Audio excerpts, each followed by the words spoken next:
step up and has to take on security guarantees should come before any agreement. Механизмом принятия решений по использованию военных сил. Has been vilified as an age-slow, fragmented, constrained cycle. The threat that I worry the most about vis-à-vis Europe is not Russia, is the threat from within. Zerreißt Europa, zerreißt Deutschland.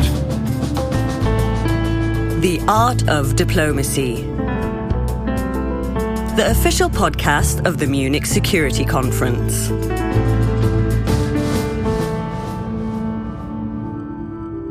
Hello and welcome to The Art of Diplomacy. I am your host, Florence Gaub, and today we are in episode 5. If you haven't listened to our previous episodes, I do invite you to check them out. They are as interesting as this one with very interesting people.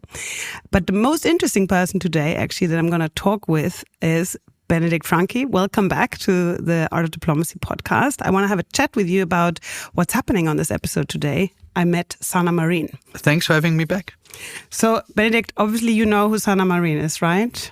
She is brilliant. She's a great friend of the Munich Security Conference. We're lucky to have her as a member of our tax strategy initiative and as a close friend. She's a close friend. She has, for the listeners who don't know or maybe don't remember, she was the Prime Minister of Finland from 2019 to 2023. She was at the time the youngest Prime Minister the country's ever had. She was 34 when she took office.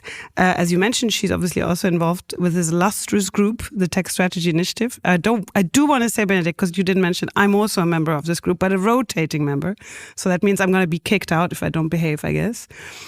And she also received a prize, I think, from the MSC, didn't she not? She did in 2023. She and her Swedish colleague, Margareta Andersson, won the Kleist Award for the NATO accession that she and her Swedish colleague were so instrumental in pushing through. First of all, I want to tell you that your Swedish pronunciation is insanely good. So I don't want to know why, but very, very impressed by that.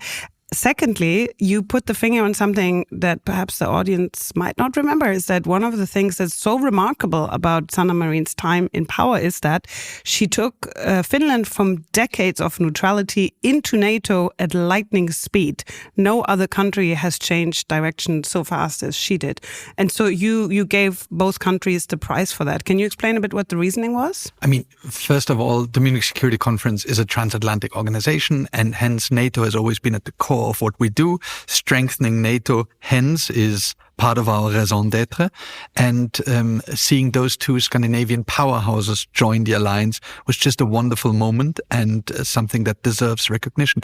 Florence, this podcast is called The Art of Diplomacy. And I can only, sort of harbor a guess at how much diplomacy was needed by a relatively young, first-time prime minister in a country like Finland that has been neutral for so long to get this record-breaking accession going.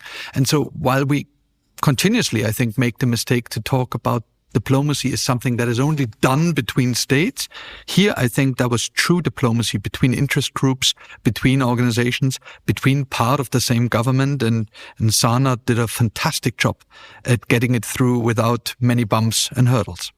So that was actually one of my questions to her, was what is the secret sauce? So I met her in Hamburg. We were both in a TV show called Markus Lanz. The German speakers will know what it is. We had a lot of issues actually getting our two agendas synchronized, and then I realized, wait, next week we're on the same show, so why don't we just do it after that? So thanks to Lanz and Precht for lending us their studio on that occasion. So we did the show, and then we went straight into the podcast, and she actually had 3 takeaways for what makes you a good diplomat. The first one is listening. And you know what I find interesting is that she's not the first person we interviewed to say that. The art of listening, of truly listening, is paramount. And she felt that was a skill she had learned in her previous career. And then know your opponent's or the other side's goals, and know also your own. So you know where are the red lines. I thought that was super interesting for her to break it down into these 3 pretty actionable items. What makes you a good diplomat? And you know what? We can actually go on and break down all 3 of those into even more buckets. I mean, listening is not just important to understand what the other side is actually saying, but to also make the other side feel welcome and appreciated and interesting. And that, I think, is really underappreciated in a diplomat's toolkit. Yeah, it includes sometimes banal things like remembering somebody's name or that what usually they like. helps, actually. Yeah, but you'd be surprised how many people don't remember my name. Florence Gaub. Yeah. Florence Gaub. Okay, you passed. No, but also I think what I've read, also for instance, when you read Stoltenberg autobiography about his time in NATO, I'm sure you've read it, where he talks about these little things that, it's not the little things that get the thing through the door, but they do play a role, like what people, remembering what kind of tea people like, or that they have a dog that was sick last time you saw them. So I think it's these human components that make diplomacy actually so hard, because it's not necessarily easy to listen. And I think all of us know that from personal experience. Yeah. So listening, I think, is a great skill. It is a great skill. And then the other two sort of core skills that Sanna has mentioned, understanding the other side's objective and knowing one's own goals, they sound like such, obvious things. And so many people get them wrong or don't even try. I don't want to mention names, but it seems to me as if, current key decision makers, for example, involved in the situation in Iran, don't necessarily understand the other side's objectives or have even done a very good job at, delineating their own goals. Yeah, to me, the most pertinent example, good example, is, of course, Camp David, the peace treaty between Israel and Egypt. And the art, what has gone down now is the Harvard negotiation technique, which essentially is nothing else but figuring out what does the other side want and why do they want it, because sometimes that's where the secret is to success, right? So, and then comparing it with what you are willing and able, again, two different things, to give, and then finding out what the delta is, if there is one, and whether that delta is manageable or impossible. And that really then makes the core of your strategy. So, and that delta brings me back to a situation that, sometimes we hear people say, Putin, it's just, why don't nobody call him and then we can just negotiate? There has to be a delta, there has to be an overlap. And I don't think there is one at the moment. So it's not, you cannot negotiate your way out of everything. True. In this fact, I think the delta is enormous, sort of between what we are willing to give or what the Ukrainians are willing to give. It's their war, and what the Russians are willing to give. That there is an enormous delta, and I guess diplomacy really is the skill of reducing that delta. Yeah. And so that brings me back to Sanna, because obviously Finland is the country, the European country that has the longest border with Russia, over 1,400 kilometers, I think. And Finland was a neutral country. So what's interesting, I think, about Sweden and Finland is that they have two different kinds of neutrality. So neutrality is not identical. Austrian neutrality is Swiss neutrality. Finnish neutrality was always based on the premise of defending Finland, and neutrality during the Cold War helped Finland defend itself against Russia, at the time Soviet Union. And they flipped enormously fast, right? From a decade-long tradition of no NATO whatsoever affiliation. They had a partnership, but the membership was never on the cards. And then within 3 months of the invasion, they applied for NATO membership. It was the fastest that's ever happened. And also they got through the door faster than the Swedes. So can you talk to me a little bit about what makes Finland so special in this larger NATO context? And why is it an asset actually for NATO to have Finland in it? It's an enormous asset because of their, I guess, experience in facing Russia, their enormous resilience. The Finnish society is used to debates about warfare and the Russian threat. They have had decades of practice in increasing the resilience of their critical infrastructure, their societal operating model, and everything else that makes Finland Finland. And they have an enormously impressive pride and reputation when it comes to facing an enemy as an underdog. There are actually quite a lot of jokes about their self-perception. There is a story, and I'm not sure if it's true, but if it is true, it's great that a Finnish president gave a little painting to an American president. And that painting was entitled 4 Finnish Snipers. And it showed a forest. And nothing but a forest. And so that American president, and I'm not going to mention any names, looked at that picture for like minutes upon minutes and said, "Oh, you guys are so good. I can't see a single Finnish sniper in there." The president only said, that's the point. But afterwards, he confessed that there wasn't a single Finnish sniper in that picture. It was just a picture of a forest. But the point is a larger one. Yes, it's a funny story, but that, Finnish snipers have a reputation. And so there is that joke that Sweden joined NATO, but NATO joined Finland. It is not just their military assets, it's really also their badass reputation, if I may say that, and their philosophy in facing up or, countering Russia. 100%. And they told me, the Finnish colleagues told me they have so many visitors coming to Helsinki, asking them, a gazillion things about how do you do this, how do you do that. Everybody wants to learn from Finland. How can you have this, total security concept, which essentially boils down to every nurse knowing where they should, or kindergarten teacher, where they should take children in case of an attack and all that. And it's completely natural and normal to them. And yet it's not a highly militarized society. Like you don't see people walking around in fatigues. And I think it's that paradox that some people looking in from the outside find interesting, compelling, and worth learning for, I think. Yeah, and flipping a society from one model of facing up to Russia to another in a couple of months is something that Sanna and her government really need to, get a lot of credits for. And I mean, they got the Kleist Prize, but, all things considered, I think there are more important prizes out there. They really deserve our appreciation for their diplomatic skills. She also got the Helmut Schmidt Future Prize that I'm happy enough to receive. Actually, she makes this prize worth having. I think it's an amazing recognition of my work, but the fact that she got it, I think, makes it so much more impactful, I think. What I found interesting in the conversation with her was towards the end, I asked her to share a personal anecdote.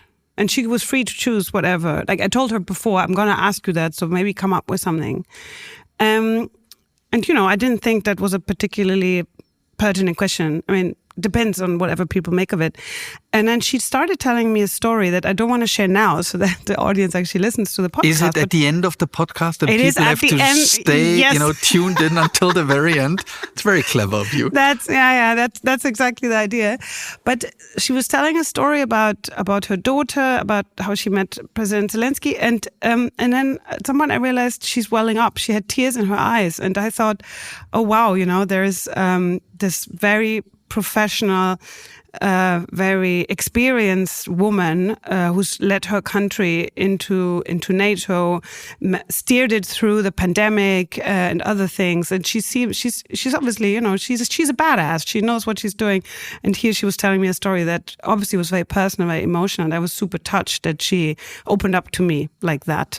So that was quite a moment. So yeah, if you want to hear it, you have to listen to the very end. I certainly will. Benedict, I have one last question, because you've mentioned to me before that when you've been to the Munich Security Conference 10 times, you get some kind of medal or something. How many times has Sanna been, do you know? Will she soon get the MSc returnee medal? She will get that medal, but I don't think it's 10 times yet. So she has to come back, and that's not a bad thing. I think she will. So thanks, Benedict, for joining me today. And here's my conversation with Sanna Marin.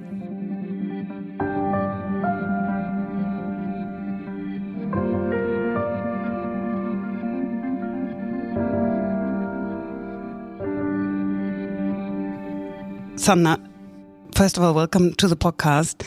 We're having a bit of a Finnish moment, I think, in continental Europe at the moment, looking at your country to learn a great deal from you. Perhaps people don't know this, but Finland has been now 9th year in a row been ranked happiest country by the UN Happiness Index. It's based on high trust in institutions, strong welfare state, low crime, and high life satisfaction. So it's not a survey whether people think they're happy. It's more profound. And other European countries are marveling at this because you have a really long border, 1,340 kilometers border with a very difficult neighbor, Russia. How do you explain this apparent paradox? How come Finns are such a happy people with such a neighbor? Well, I have been, of course, asked this question many times, and I've always answered that if you tell Finnish people that we are the happiest in the world, we don't actually believe it, because we are not very cheerful. But as you explained, it is much deeper kind of happiness that the statistics tell us. And of course, it is to do with the Nordic welfare model, Nordic welfare society, that enables everybody to choose their own paths in life. So every child will have a good education and opportunities that you might not otherwise have if you don't have wealth or a background that will support you. So of course, that happiness that comes within the society and the structures that help everybody to build their own paths and decide their own future, I think that is the key there. And also it builds trusts to one society. And as a prime minister, I was able to enjoy that deep trust that we have in our society in a way that people participated voluntarily in the first phases of COVID when everybody was scared. But because we trusted each other, our institutions, also the trust that people, citizens showed to their politicians, it was extremely helpful. So I would say the structures that are within the welfare society, the deep trust that we share together, and also maybe the fact that we might be more satisfied with less because of the difficult history that we share with our difficult neighbor, Russia. We have had fought wars with the Soviet Union, and we have lost a lot of land, lives, and every family has those stories of hardships that we have faced. So maybe we are also a bit more satisfied what we have and a bit more happy what we have, and not always seeking something better and greater, because we also know that there are those harder times behind us, and those harder times might also be in front of us. So let's be happy what we got now. Sounds like a winning formula. And because one of the things you describe is, the freedom to carve your own path in life, but then also trust. And trust is, of course, kind of like taking a loan out on the future, a positive loan, which brings me to the other point. I'm also a futurist. I like to think about the future in general. And I always say Finland is the champion when it comes to strategic foresight, because no other country in Europe has your institutions, in parliament and the foresight report and all that. Do you have an explanation why Finland is so future-oriented? I think it's because of our past. Like I said, because we have extremely difficult past and history, and it was never easy for Finnish people. We are up there in the north, and from the beginning, it was always hard. It was a survival, always. So I think we need to be prepared, and we need to look ahead in a way that if the worst things happen, how can we be best prepared? So I think those are the reasons behind that. So you're imagining the worst, but you're also working towards the best, which is quite interesting. So I've prepared the word. So Finland's, I'm not going to say military posture, because it goes far beyond that, but the way you think about resilience and defense, what is translated as total security concept, pardon my Finnish, kokonaisturvallisuus. I think that was perfect. That was perfect, thank you. Kokonaisturvallisuus. Wonderful. Very good. Which is, of course, a concept that makes sure that defense is not the job of somebody in government. It's everybody, which is why, I work for NATO Defense College. We have this joke, the Swedes think they joined NATO and the Finns think NATO joined Finland, because actually we all want to be a bit more Finnish in this. So what do you think? I mean, you are Finnish, and not just any Finn, you were a prime minister. What would you think are lessons that we can learn from your country in this regard? Well, I think, like you said, the overall security architecture, that everybody plays a role when it comes to security. And we are a small country with 5.5 million residents. So we know that we cannot play with big force or big population. We have to rely on each other, and everybody has to work for the sake of security, and everybody can also provide security. And also when Finnish people are asked how willing are you to serve your country or serve in the military forces if something happens. We are always ranked very high because we understand that we rely on each other because we are so few, and nobody will come to our aid if we don't do it ourselves. So of course there's many things that rest of Europe and the Western world can learn. But we also know that we need the rest of Europe and we need our trusted partners and we need our allies in NATO because we are small. So I think all of us in Europe, we need to understand that we are strong when we are united, when we are together. We are a big economy, the biggest in the world. We can also be big security providers to each other if we just work together and work as united as possible. And it's not a coincidence that Russia is trying to separate our decision making and trying to separate us. And they want to see Europe cracking in its edges everywhere because they understand that we are strong when we are united and we are weak when we are not. So let me move now to your personal experience being in government. And my first question is about the pandemic. You became prime minister and then shortly after a huge surprising event occurred that we had very little institutional memory to deal with. What did COVID teach you about leadership that you didn't know before? Well, first of all, COVID taught me, because I think that many can relate, that we want to think that our government or our institutions or people up there somewhere, they know what to do. In a crisis situation or a serious situation, they know what to do. But I think COVID caught everybody on surprise. Also the governments, also leaders, public officials, health officials. And it taught us that we weren't as prepared as we thought. And I remember those first weeks of COVID, how difficult it was to lead when the virus was unknown. We didn't know much about the virus, how it spread, what kind of disease it caused on a short term or long term. And at the same time, we had to implement extremely heavy restrictions to our citizens.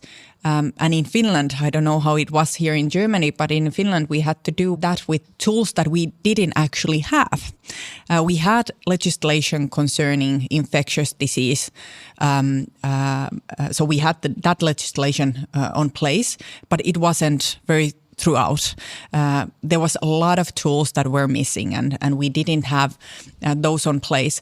So what I was mentioning before about deep trusts, that actually helped us a lot because citizens, they voluntary based safeguarded each other. They stayed awake from meeting with other citizens or other people. Also, the employee and employer organization, they voluntarily helped and said, go to remote work. And they were very flexible, even though we haven't those tools that we could force them, but they voluntarily helped. So I think the deep trust that we had within our society gave us those tools that at the beginning we were missing and we had to build when the pandemic continued. But it taught me how important it is to have that kind of reliance on others and also the trust that we have within our society.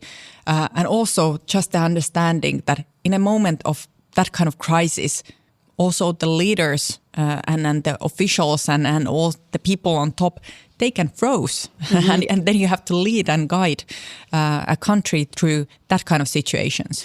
You know, I've read that how much you like or dislike surprises, or not like, but how well or not you respond to it has a neurological explanation for it. Would you say you, like outside of COVID, obviously, do you think you're somebody who likes surprises or they don't bother you so much? I don't know. Everybody likes nice surprises. Well, yeah. Like surprise birthday party or something. That's nice. But of course, you don't like the kind of surprises that takes you off guard and that are not the nice ones. But in life in general, I would say I'm a type of person that don't want life to be predictable. I want life to be filled with surprises also, because I think that is something that makes life worth living. But of course, I exclude pandemic and wars and everything, those nasty things that nobody wants. Goes without saying, but I think that I think studies show that if you basically inoculate yourself with surprises at a lower level than war, pandemic, you will also be able to respond faster to something bigger. One case in point, I live in Italy, is that Italy, for instance, is a country where we have a lot of surprises, and not all of them positive all the time because of the infrastructure and stuff. And Italians in studies, you can see they have much higher tolerance for uncertainty than, for instance, Germans, where you would say, well, in Germany everything works, so the Germans are, allergic now to uncertainty and surprise. So I think there's a bigger thing here that has to do with culture, also with neurology, but how we deal with the unexpected aspects of the future. I think that might be true because, for example, of course, it is maybe a silly example, but if you expect that your public transportation always arrives to the point, to the minute, and then it doesn't, it makes you unease. Mm-hmm. You don't know what is wrong. Why doesn't it work? It might make you a bit angry or upset as well. Why doesn't this function the way it should function? But if you live in a culture or in a situation where that's typical, then you can also relax a bit. Well, it will come within 5 minutes or 15 minutes. And then also the other people will understand why you were a bit late of your meeting or from work, because they also live in the same society where not everything always functions to that punctuality. So you can relax a bit. And I actually like that, even though I'm Finnish, and Finnish people are quite punctual. And usually the first persons to enter a room of a meeting, and the Swedes are the second ones, and then maybe the Germans. But I also like that kind of idea and mindset of not being too strict, because that also makes you a bit nervous and a bit unease. So on the notion of mental flexibility, I would like to ask you, not so much on why you changed your mind about NATO membership. Now we know that, Finland was, not just, Finland decided to, I think it was also consensus across Finnish society for a really, really long time that NATO membership is not something that's of benefit or interest to Finland. And then you led Finland famously into NATO. I'm not so interested in the reasons. I think the reasons are pretty obvious, but I'm wondering, what does it feel like mentally, emotionally, psychologically, to change your mind in such a radical way? Or was it actually not radical, but gradual? Was it not February 22 that you suddenly woke up, or was it a longer process? What does it feel like to change your mind? Which is, I think, testimony to mental flexibility, but what does it feel like? Well, I think it was a collective shift in Finland, because we shared that collective memory and that collective mindset, the memories of the difficult times that we have had, especially because of the wars. So it was about security. And then we shifted our mind collectively when Russia invaded Ukraine, and it was not safe not to join anymore. So it was a collective shift. And I think the psychology is also linked to that, of the collective memory and then the collective shift of mind. And it was because of security. But my mind actually shifted about a year before the full-scale invasion of Ukraine started.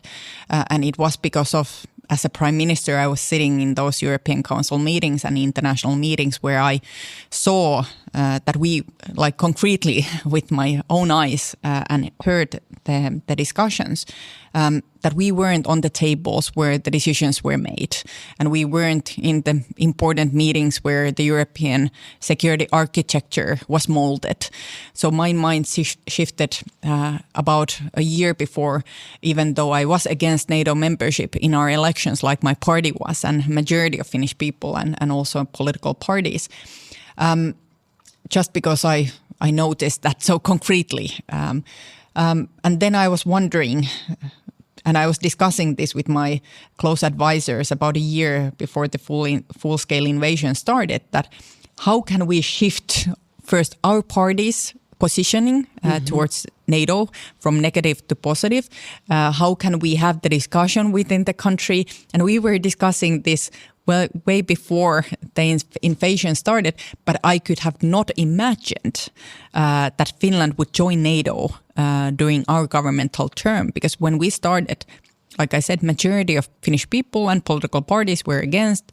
We had just approved this paper that every government creates together with the president. So it's a parliamentary work, but also includes all the institutions of our security policy and foreign policy. And there it was stated that Finland has the opportunity to join NATO if it wishes so, but there wasn't any statement that we would join NATO. So I would have not imagined that this would happen during our governmental term, but it was because of Ukraine. The security situation changed, and then we had that collective shift of mind. You know why I'm asking is because changing one's mind, I think, is often seen as lack of weakness. So it's seen as a weakness, but I think it's actually a sign, on the contrary, of intelligence. But I think a lot of people, especially now, with social media, and you get all this information, so you become more and more entrenched in your opinion. And I would like for people to learn to change their mind easier. This podcast is called The Art of Diplomacy. Do you have any ideas or recommendations? How do you stay mentally agile, flexible, capable of changing your mind when it's necessary? Well, I think maybe we should start at the beginning to understand that we don't know everything, that we are not, we don't have that greater wisdom. Not anybody has that. And also we shifted our mind and strategy many times during COVID. In our government, because when we learned new things, we had to shift our strategy and we had to make new decisions and we had to make different decisions that we had made before. And I think it is a poor strategy to always stick what you decided before when you got new information and when you learn something. I think it is wise to change your mind then. But of course, there are different things, especially in politics. Don't ever sell your values, but shift your strategy if it supports your values, and then you can also change things. Which brings me to the most memorable moment of Finnish foreign policy, at least from where I'm sitting in NATO, is the accession of Finland to NATO. After one of the member states quite openly said we're not in favor, and that was Turkey at the time. Can you tell me a little bit about how I mean, you can't tell me all the details, but tell me a little bit about. I can tell you all the details. Tell me all the details. So how you swung that? Well, first of all, Turkey didn't have a problem in such with Finland. It was Sweden that they were pressuring, and it was to do with politics. I think this is my interpretation, personal interpretation of the situation, that President Erdogan wanted to use that momentum to maybe have other negotiations with US that were nothing to do with the Swedish accession to NATO, and also used Sweden as a political tool to win the elections that were coming in Turkey, and maneuvering in that situation. So there were actually other plays on the background, and I think it was very visible from the beginning. And I remember discussing with my Swedish friends and of course my counterparts, and saying to them that don't give in to every demand that Turkey has, because they will only ask more. It will become this bazaar-like situation. So do some adjustments that you need, but don't give in on everything, because it will never end. And we knew that it was also about the fighter jets that Turkey wanted to discuss and negotiate with the US, and they were pressuring the situation to have totally different, isolated from the actual negotiation. So it was maybe not an act of diplomacy, but it was an act of politics that was happening in that ratification process.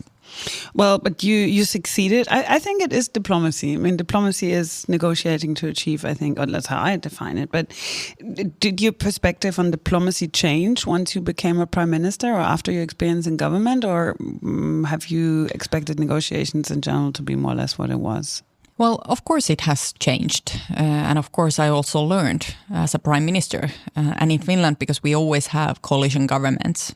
So not only in the international politics, but because we always have coalition governments, negotiating is in the room every single day. You always have to negotiate about every single thing with your coalition partners, other parties. First you write the governmental program, but there's always so many things that you cannot agree then, or there might be some details that you have to negotiate afterwards. So I think that is the way that you learn how to negotiate. And it was a difficult period because we had very ambitious governmental program that I'm a social democrat, that we wanted to put on place.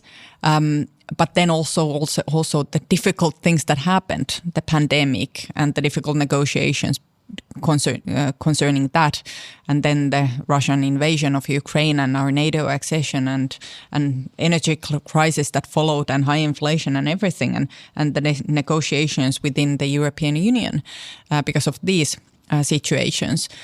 So of course I also learned to negotiate, because I had to negotiate almost every day. So it is an art that you also learn. It's a skill. It is an a art skill. that an art that you train, maybe. Yeah. So you don't born as a good negotiator. You learn that. What are 2 or 3 things that you like, skills or elements of the skill that you can share? Listen to others and find out what they want. I think that is the number one thing, whether it is the multi-annual framework negotiations within the European Union, or whether it is some situation somewhere else, or maybe even I don't have the experience of peace negotiations myself, but what I've learned, you have to understand what the other person or the other side wants. And then when you know that, then you also know where you can find the red lines and where's the part that you can actually negotiate. And also what helps negotiations is knowing what you want.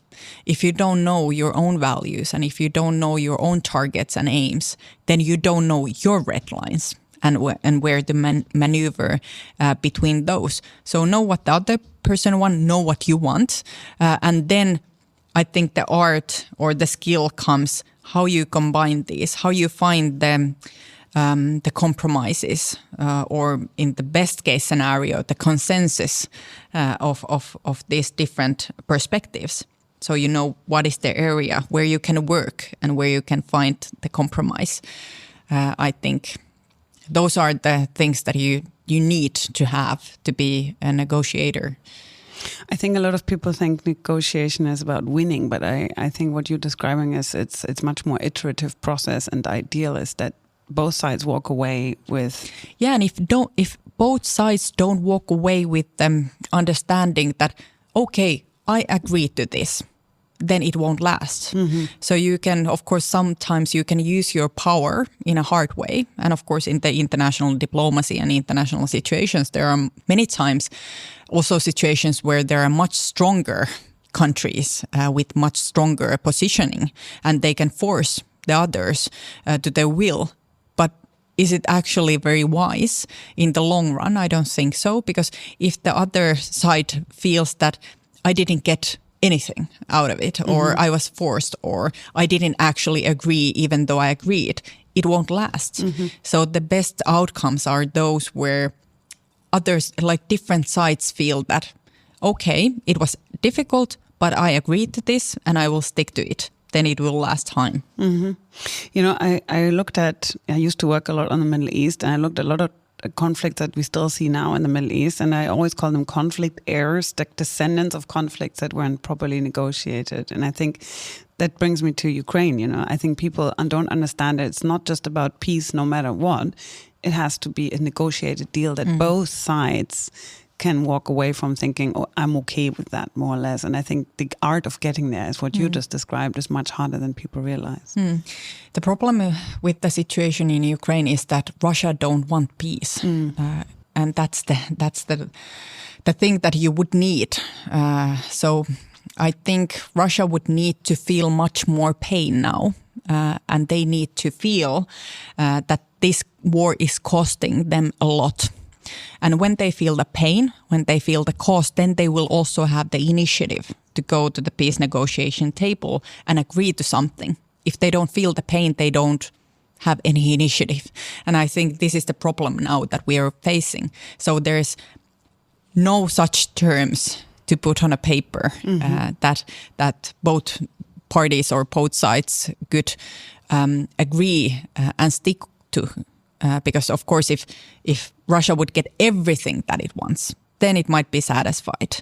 But of course, we cannot allow that to happen, and Ukraine would never agree to that. Yeah. So I think we need to push Russia, and we need to show them that there is a heavy price and a high cost of this war if they don't agree to peace. Which brings me to a video clip I saw of you. I can't remember where it was, but you were asked when or how does the war in Ukraine end? And then you had a bit of an ironic laugh, and you said, "Well, when Russia stops the fight, that's how it ends," or something. Or when Russia leaves. When Ukraine. Russia leaves, and so I thought it was quite funny also because the way you laughed was just the question was kind of obvious, but which brings me to your personal style. You said yourself, Finns are perhaps more punctual and direct and all that, and you are direct.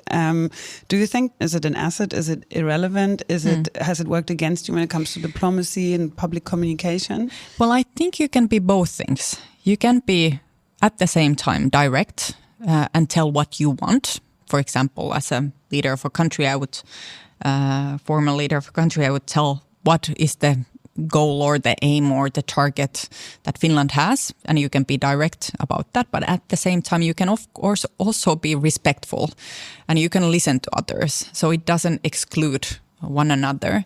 And I think it helps, especially these days when there's so much unpredictability in the world and situations that we couldn't even imagine 3 years ago or 5 years ago or 10 years ago.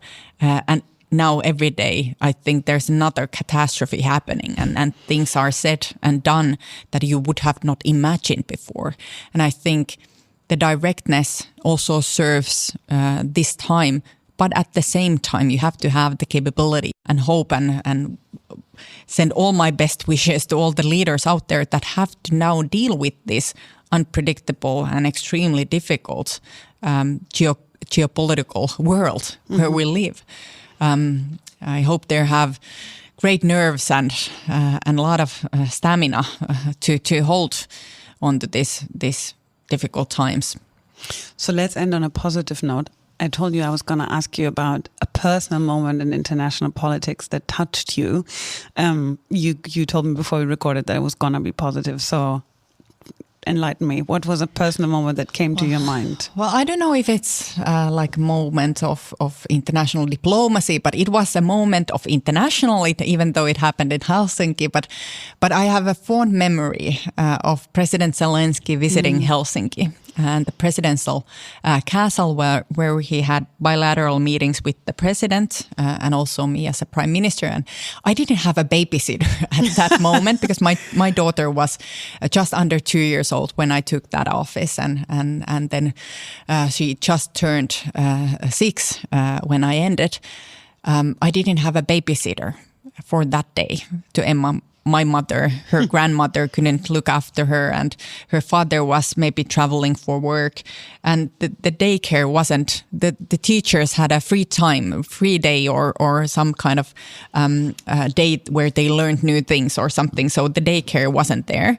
And then I had to take Emma with me to the presidential castle, and I remember we had a bilateral meeting with Zelensky, and at that time my daughter was somewhere wandering in the presidential castle with my advisor and a person from there, and she just had picked a flower, and when we ended, she came to the room to President Zelensky and handed him the flower that she had picked somewhere in the presidential castle, and I think that was just an adorable situation and a fond memory, and I also have photos of that situation. And she actually understood very well who Zelensky was and what was going on in Ukraine, and so. Wow, that is a very moving story. It was really moving. I'm getting goosebumps, moment. actually. And I can tell you, it's still, you thinking about it, it's a very moving story. Thank you. Well, thank you so much. No, thank you for being with us today, also for sharing, especially the last story. I think it's a nice story to end on, because I think the only way is forward. And I think that's something we can also learn from you and from your country.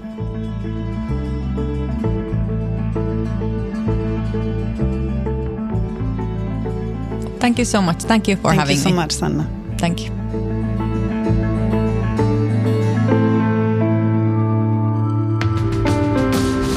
You have been listening to The Art of Diplomacy, a podcast of the Munich Security Conference, produced by Studio Bummens.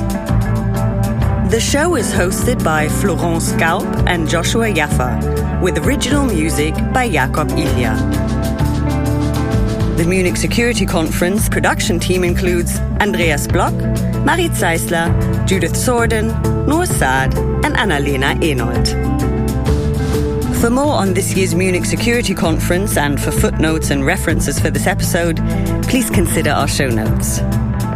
Most of the conversations in this podcast were recorded at Bayerischer Hof at the Munich Security Conference in mid-February 2026. If you enjoyed this episode, please follow the show and leave a review. That's it for today. Thanks for listening.